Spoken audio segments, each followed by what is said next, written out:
unleash our speed today, guys. We are making that catch, making that PBU, getting that interception, making that run.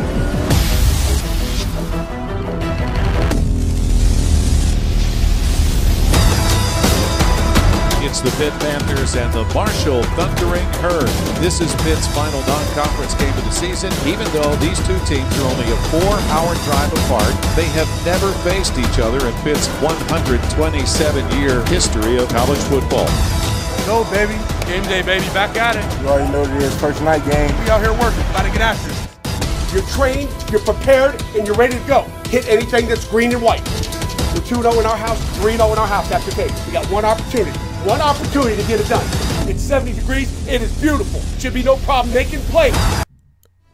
Hello, and your host Moose here on the Pitt Panthers Football Network, welcoming you to the Pitt Panthers home opener, first game of the 2016 season, taking on the Marshall Thundering Herd. It's going to be a great matchup, obviously, one that the Panthers hope to come away with a victory in, but definitely going to have to play to, if not their tip-top game, a very high level, because you never know what can happen here in the first game of the season here at beautiful Heinz Field. Great day for football. Let's see how it goes here. And if we take a look at the highlights, the Panthers got off to a very bright start here on their opening drive. They took the ball and started out very brightly. James Conner, in his first game back, his return from a devastating knee injury last year, as well as he beat non-Hodgkin's lymphoma cancer, and he just came out and turned on the Jets. A couple of really great starts, and we see the Panthers using a lot of motion here in the opening drive here. Quadri Henderson going in motion many times, a couple of jet sweeps, one fantastic run, 35-yarder,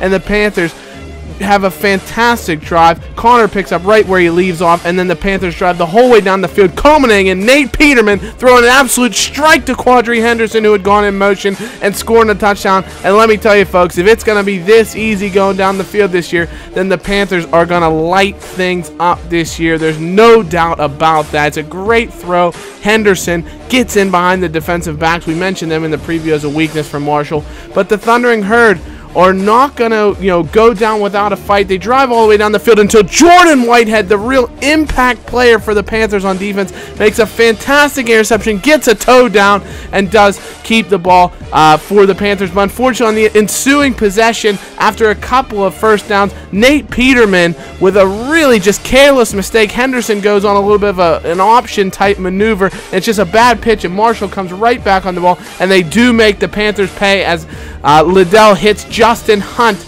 with a fantastic, hits Hunt with a fantastic pass to give Marshall the touchdown and level things up. However, just a few plays later, the Panthers on the ensuing drive, Nate Peterman with a huge play as he finds his big target, Jester Weah, deep for a 50-yard catch that he's able to reel in. Fantastic play and a great throw by Nate Peterman. And then just a few plays later, James Conner showing his power and why he's off to the next level either next year or the following. The junior running back with a fantastic run. You see he drops to a knee there. Probably thankfully he's able to just play football now after all the hardships he's gone through. And it's a fantastic way for Conner to return to the field. A great run, and the Panthers retake the lead from James Conner. Marshall, though, counter a fantastic play by Litton, running the read option. He gets around Tyreek Jarrett, and then just a horrific stretch of tackling for the Panthers, and he goes the entire length of the field. A 68-yard touchdown run from Chase Litton,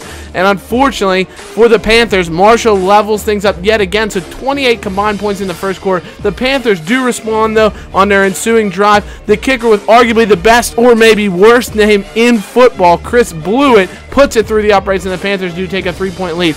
Litton then comes back on the next drive, and Matt Galambus is able to make a fantastic interception. Great play.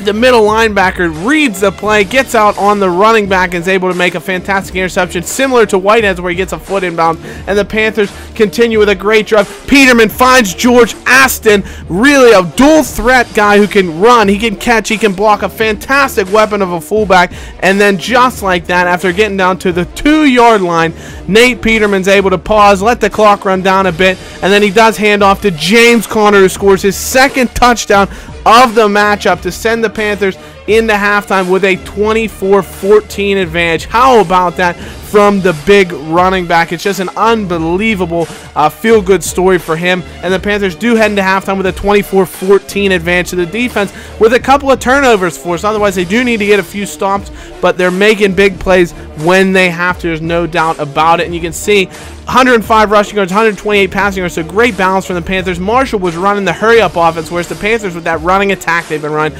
dominated time of possession. And, of course, they're winning the turnover battle, which leads to them winning the overall battle. And Litton, again, the opening drive of the second half, he throws a pick. Damar Hamlin, what a way to make an impact as a freshman quarterback, his first ever game at the collegiate level, and the Pittsburgh product stayed at home, and he makes a fantastic interception that the Panthers are able to turn into 7 points. Quadri Henderson on the jet sweep. We talked dual threat with George Aston. There's no one more dual threat than Quadri Henderson. He's multi-threat. He can run. He can catch. He's a fantastic kick returner. So great run. He jet sweeps in for the touchdown. The Panthers take the 31-14 lead. Not much happened then thereafter, but the fourth quarter, Marshall make things a bit more nervy for the Panthers as they sack Nate Peterman in the end zone. It's a safety, and they do get within 2 scores, and they will get the ball.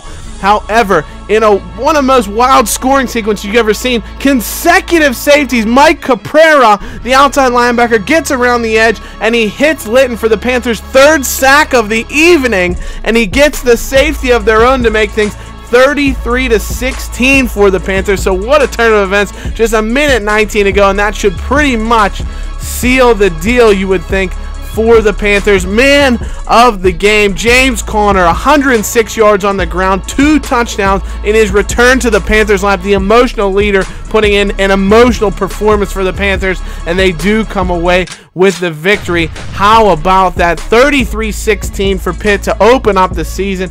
Absolutely fantastic performance. They did fantastically, balancing their attack and playing so well on the ball. Defense, they were kind of a bend but not break type of game, and they really stepped things up in the second half. So that's going to be it for us, guys. Obviously, we'll have the overall statistics, the game summary, team stats here coming up. But thank you so much for watching these highlights of the Panthers versus the Marshall Thundering Herd. A fantastic victory for your Pitt Panthers.